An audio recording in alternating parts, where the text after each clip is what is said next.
والسلام على أهل بيته الطيبين الطاهرين لا سيما مولانا وسيدي صاحب العصر والزمان روحي وأرواح العالمين له الفداء وأجل الله تعالى فرجه الشريف.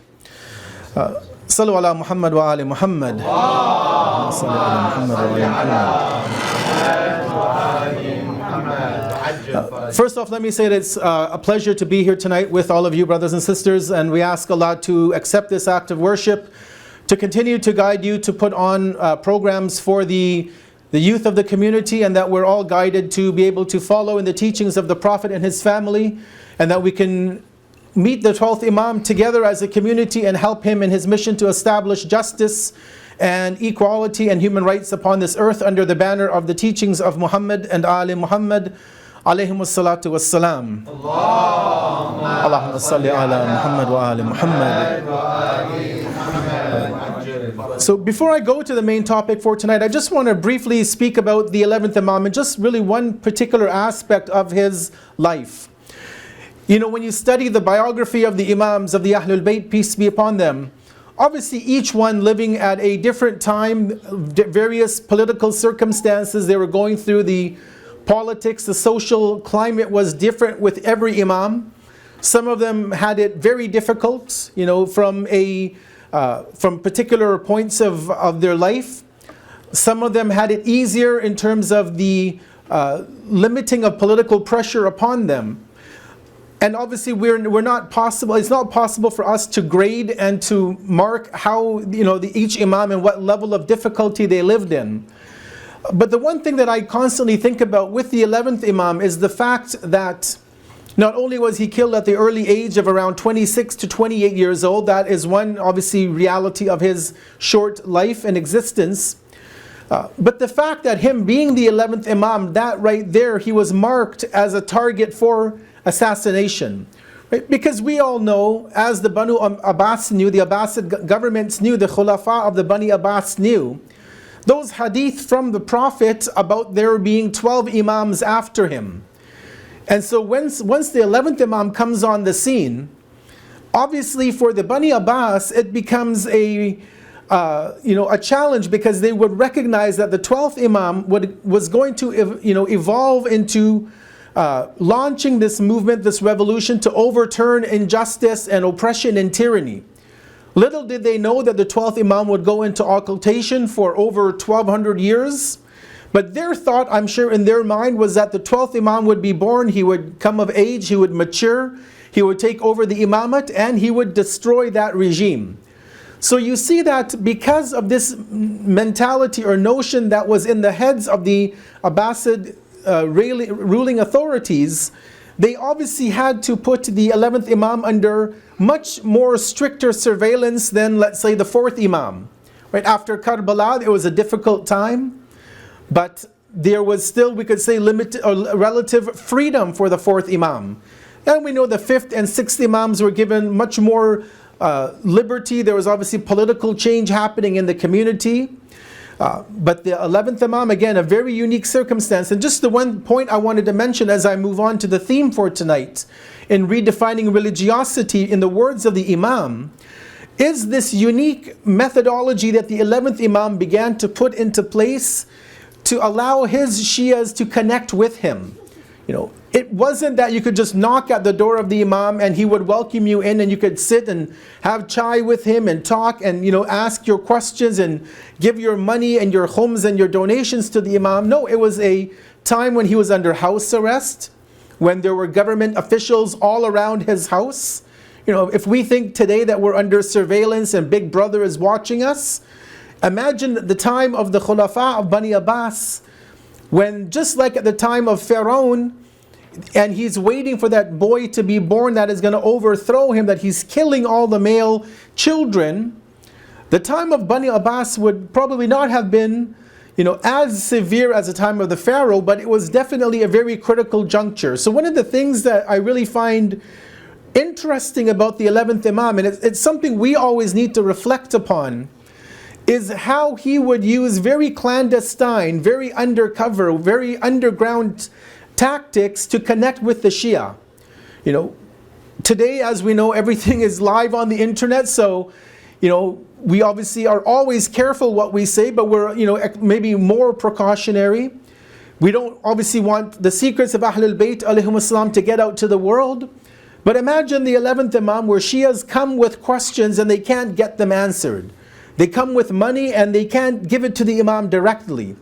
So one of the interesting things I find that the Imam did, and I think he did this probably to train even you and I in these days where there will be pressure political on the community, is how to deal with our leadership. And obviously in this case I mean the marja'iyat, the maraj that we follow. And what would happen many times is that there would be people in the community who would pretend to go to the house of the Imam as regular people. For example, a vendor who sells fruits and vegetables. Or there is a man who used to sell oil. And he would have drums of oil that you'd use to cook your food in. And he would have a secret compartment in the bottom of the container of the oil. And he would hide money in there. He would hide the questions of the Shias in that little empty space of the container, take it to the Imam as if he's selling him oil or fruits or vegetables, and he would be able to get things over to the Imam, and the Imam could also get answers back to the community. So I think it also shows us that whenever we live in very pressing times where we are under watch, where our marja'iyat ulama are being under pressure because of foreign forces, outside forces, it shows us how to retain and maintain a relationship with our ulama. That we have various ways that the 11th Imam showed us, that the earlier Imams even showed us, even the 12th Imam with his representatives over the course of his 60 years during the minor occultation, that they used to be able to connect with the community and at the same time safeguard the interests of the community and the ummah at large. So I just wanted to put that out for us tonight, just something to reflect upon about what the Imams of Ahlul Bayt went through for our protection. Right? It wasn't for their own safeguarding, it was to show us how to interact with our religious authorities, with the Imam in times where things are difficult. And also to never even second guess the marja'iyat. Sometimes we might come into this mindset, well, the marja issues a fatwa, how can we trust him? Maybe he's under political duress, maybe he's doing it because of other reasons. That we have to respect the fact that when they give a ruling, when they give us guidance on how to live life, right? Even in these days of the COVID pandemic, guidance would come from the marja'iyat and many people would mock it. They would say, well, what do they know living in Najaf or living in Qom or living here or there? We should recognize that we don't ever try and downplay the guidance that we get from these individuals. And if we can stay true to the marja'iyat, if we can hold on to what guidance that they come with to us, then obviously we will be, I think, in a better position when the 12th Imam returns to be able to accept the guidance that he will give us. Let's recite one salawat upon Muhammad wa ali Muhammad, please.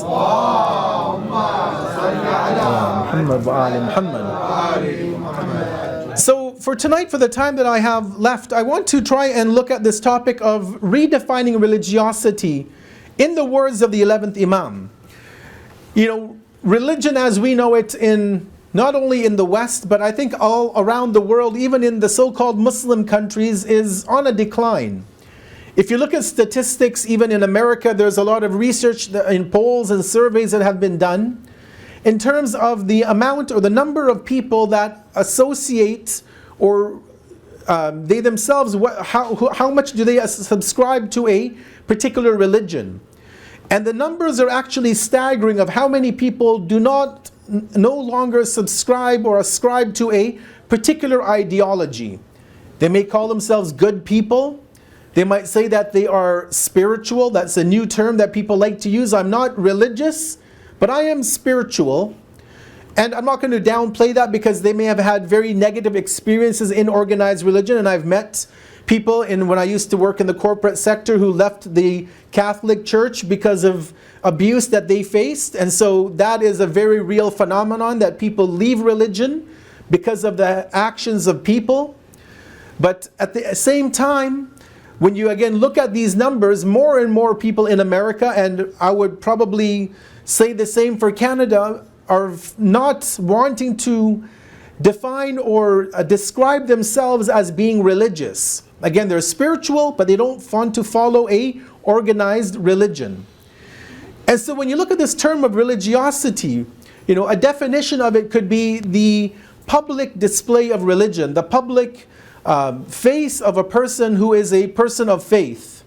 Thank you.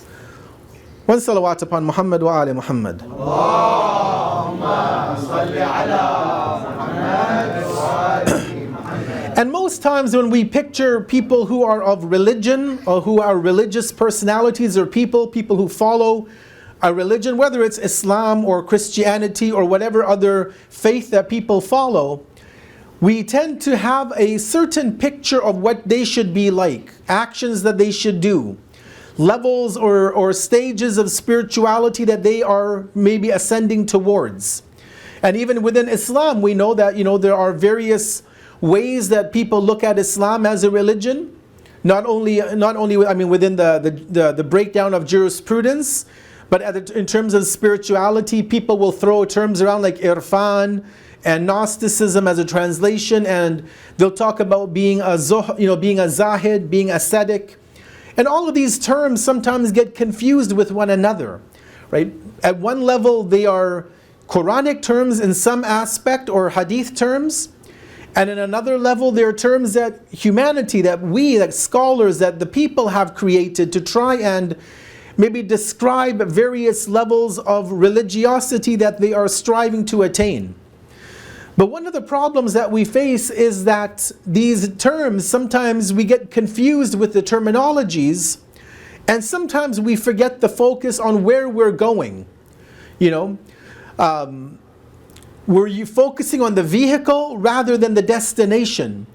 Today I gave this example, the Al-Zahra Center a few nights ago, but let me present it here. Today if you want to come to this center or any other center, or you want to go to work or school, you have many ways. You could drive, for example, a nice Tesla, right? $100,000 car, electric cars, self-driving, maybe not fully autonomous, but pretty close to it. And you have a very comfortable ride to go from home to where you want to go. Or you could be driving a beat-up, Honda Accord or Toyota. No disrespect to people who drive Toyotas or Hondas. But you could drive a beat-up car like that, but you'll still get to your destination. It might not be as comfortable. You won't have a big screen. You won't have the nice sound system.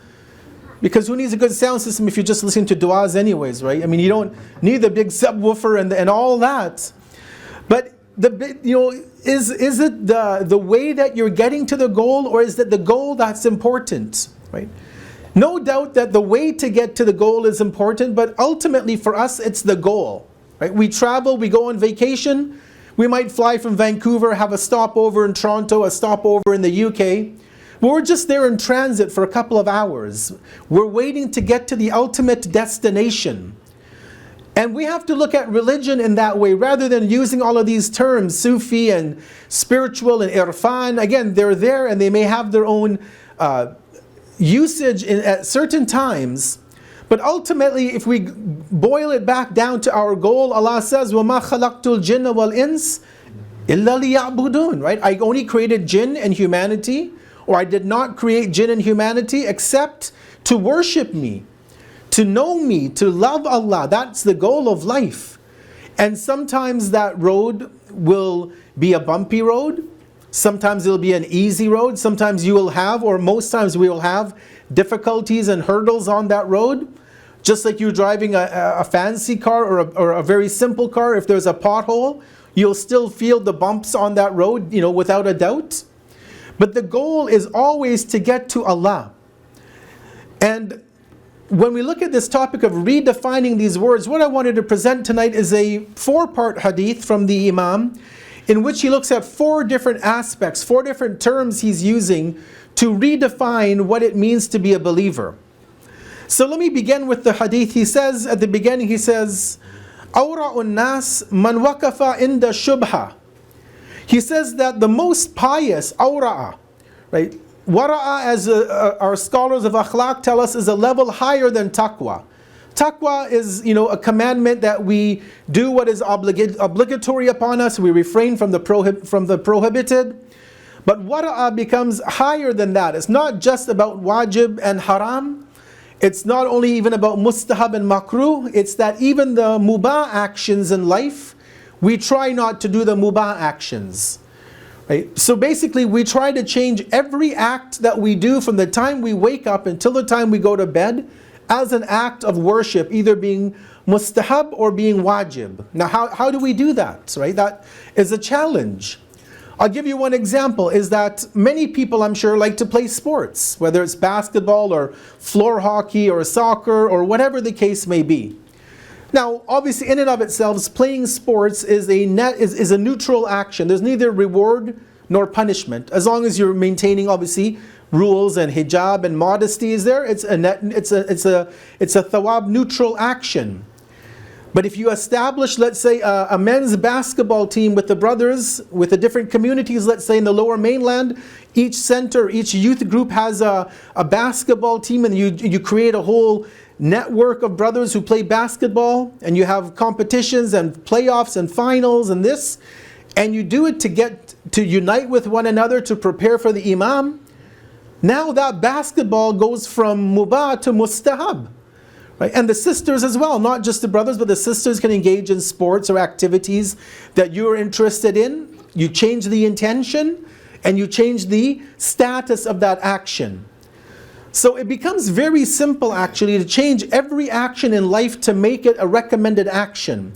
Sleeping, eating, all of these things, going to school, going to work, all of these things can be altered with an intention, and we move into the realm of now making our entire life as a life of worship of Allah through the basic, daily actions that we carry forth. But here at this level, so the Imam says the most pious of people is the one who stops when in doubt. Right? And this is actually a very important area, I would say. We know that in the world around us we have halal and we have haram. We have the permissible, we have the impermissible. In most areas it's clear. So for example, if you want to go to a restaurant and eat, as Muslims we know what is halal to eat, what is haram. There's not a lot of difficulty in there. And if we don't know, we can download the app or go to the website and figure out if it is actually permissible or impermissible. But the Imam is now showing us that one level above that or one level better is to stop and think when you come to a point where there is a doubt. Let me mention though, however, that I'm not saying that we practice precaution every time in our life. There are some people out there, some religious speakers that will say every time you have a doubtful issue or there's a layer where you can practice precaution, then you just practice precaution, you don't do the action. That's one opinion that's out there. But the challenge comes is that how much precaution do we perform? Right? We have to recognize the fact that Allah has allowed much that is out there, whether it's food and drink, entertainment. There's a lot that is allowed. There's a very little amount, I would say, that is not allowed. But then there is that doubtful area, that gray area. And the Imam doesn't say you don't indulge in the doubtful. He says that they stop, man waqafa in the shubha. You stop and you think about it. Because one of the things that we have to realize, and this coming from somebody who was born and brought up in Canada, is that there are many times where the doubtful things can lead us to the impermissible. Right? Not all of the time, but many instances it can lead us to that. I remember one time some youth in one of the cities I had visited were into making what we would call halal music. Right? Muslims who are involved in poetry, which is great, right? Writing poetry, like the brother just recited the beautiful poetry about the 11th Imam. But they wanted to take their poetry that they have written, which is beautiful words, but put it to a beat. Halal hip-hop, if you want to call it that, right? And they sent me a message that said, can I send you the MP3s and you can listen and tell me if it's haram or halal? Now, I respect the fact that they wanted to get an opinion. But at the same time, we recognize that when there are areas where we may be drifting into the impermissible, we have to think about How far do we delve into it? Right? Because again, it's not to say that if you do a doubtful thing, you'll get a punishment. No, it's not about that. But it is the fact that you can drift towards pushing the boundaries. And the more you push boundaries, the more you basically are removing limitations and barriers from yourself. And the more barriers you break away, that, oh, okay, I have this allowance, I'm going to take it a step further. I'm going to take it a step further. It can get to the level where you end up having no limits. And you basically are doing what you think is allowed. And you begin to justify your own personal actions because of these doubts that you fall into, or the doubtful areas that are coming around you. So the Imam says that, the most pious of ones is that person who stops when in doubt.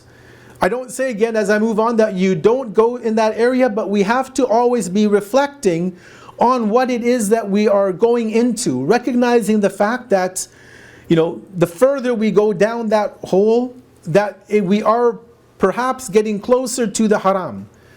If we're comfortable, we know our limitations, obviously we play within that, but ultimately, we know that there is temptation around us. We know that it is easy to fall in and fall victim to going down the wrong path. And so as the Imam says, that we know when we get to that doubtful area, we have to stop, we have to reflect on it, we have to speak to people, speak to religious scholars we know, speak to friends, speak to elders in the community, maybe our parents. So hopefully we have a good communication with our mother and father, or our relatives in our family.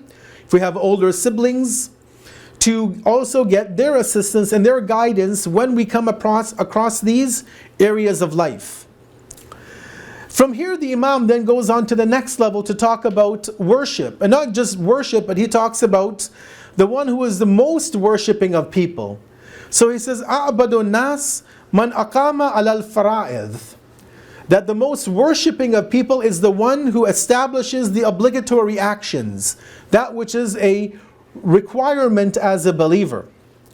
One of the beauties of Islam and the way the Quran approaches worship is that Allah doesn't speak about quantitative worship. In Surah Al-Mulk, for example, Allah says, الَّذِي خَلَقَ الْمَوْتَ وَالْحَيَاةِ لِيَبْلُوَكُمْ أَيُّكُمْ أَحْسَنُ عَمَلًا. Exactly. Who is best in action, not who is أَكْثَرُ عَمَلًا.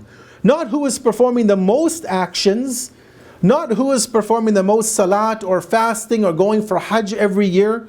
Although it's great to do excessive or copious amounts of worship, but it's, as he says, that the most worshipping of people is the one who at least performs the obligations, right? Everything else can be secondary, but if we're missing out on the wajibat, on the obligations, then obviously that is one of the areas where we have to really reflect upon our connection to Allah. Worship is great. Excessive worship in some areas is recommended. In other areas it's frowned upon in Islam.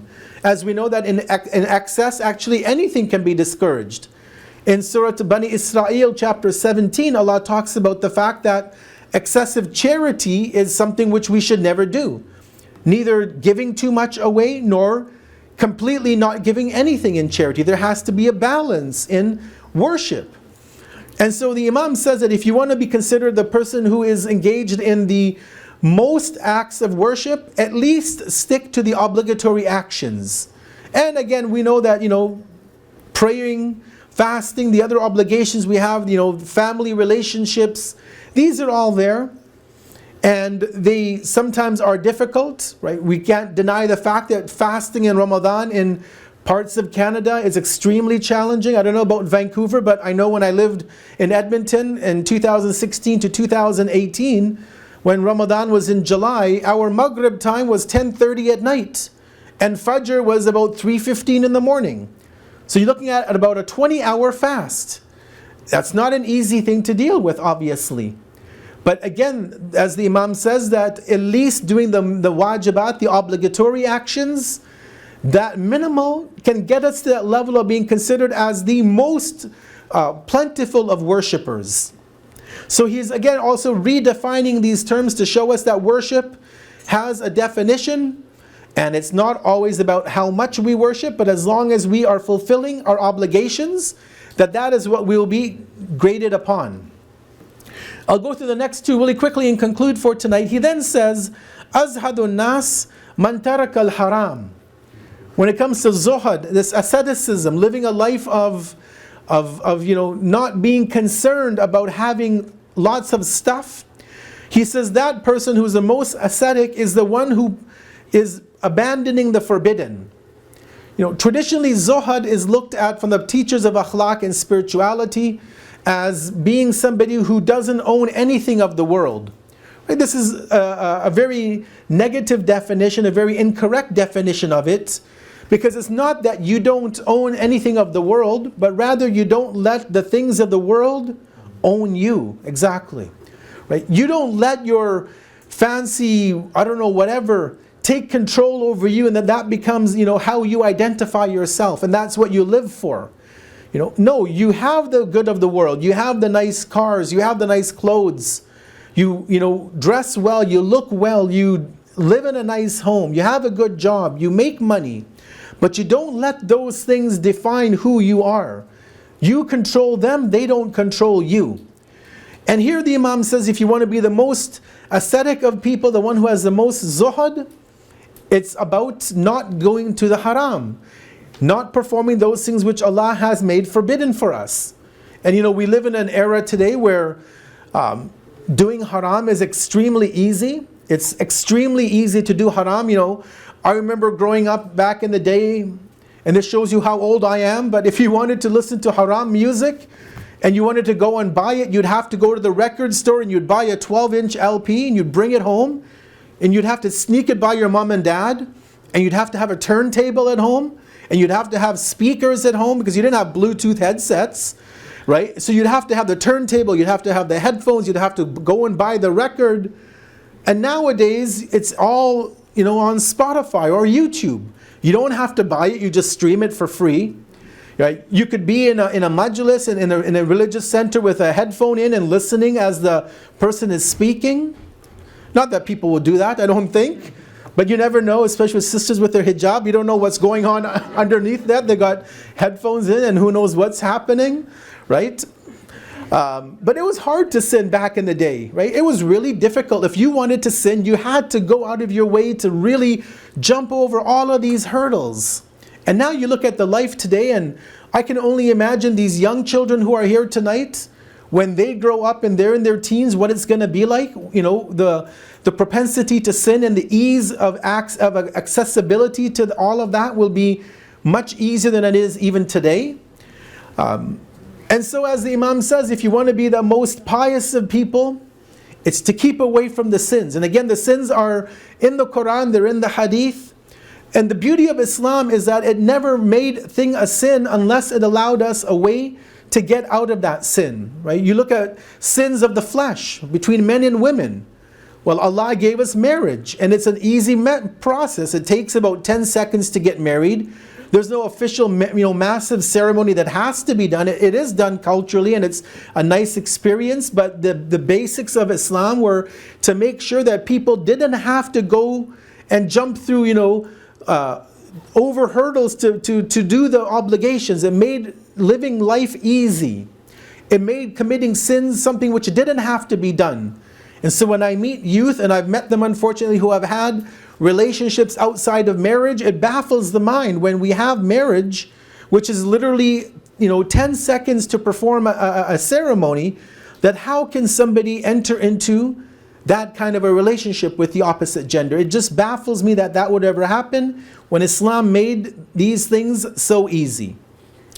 And the fourth and final point is where the Imam says, Ashaddu nas ijtihadan man taraka dhunub.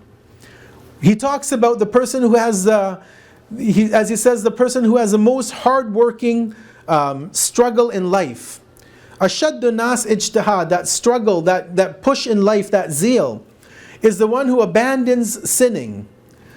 So ijtihad, as you know, is a concept that scholars use for people who are going down that path of becoming mujtahids and marja taqleeds eventually.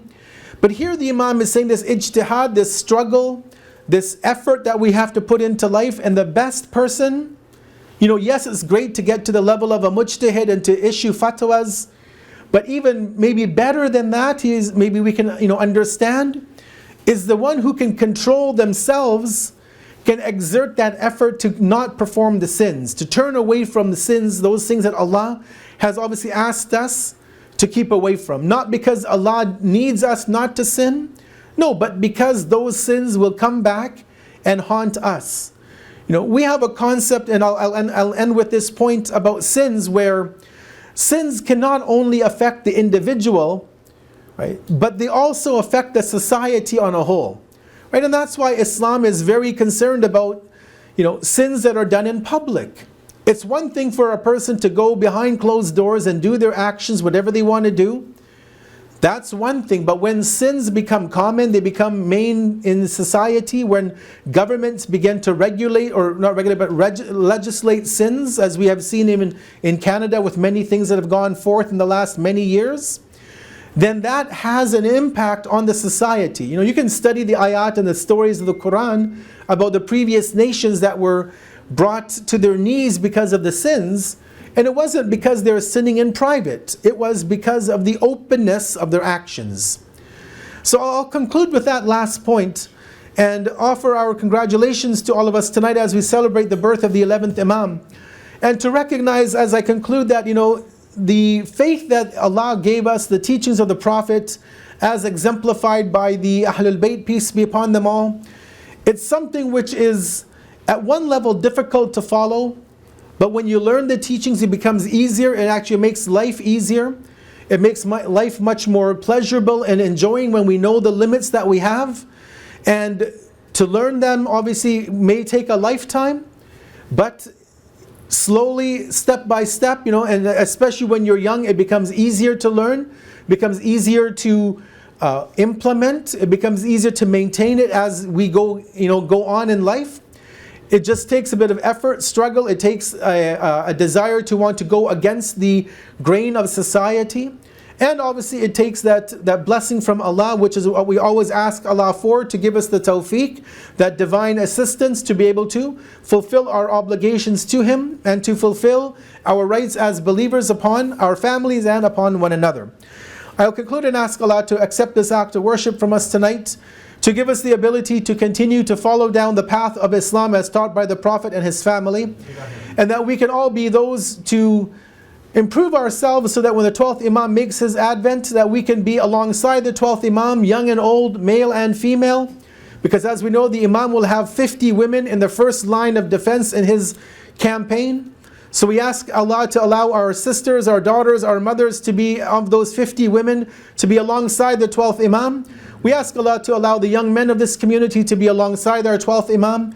And we ask Allah that if we are to leave this world before the dawn of the Imam, that Allah brings us back to life from our graves, and that we can be alongside to help and assist the Imam in his movement to establish justice upon this earth. As we conclude, let's recite a Surah Al-Fatiha. Ask Allah to give the thawab of the Surah Al-Fatiha to all of the people of our family, our community that have left this world, for the ulama who have left this world, for the shuhada who have defended Islam with their lives, giving their blood. Let's remember all of them with a Surah Al-Mubarakatul Fatiha. But before that, one salawat upon Muhammad wa ali Muhammad. Allahumma salli ala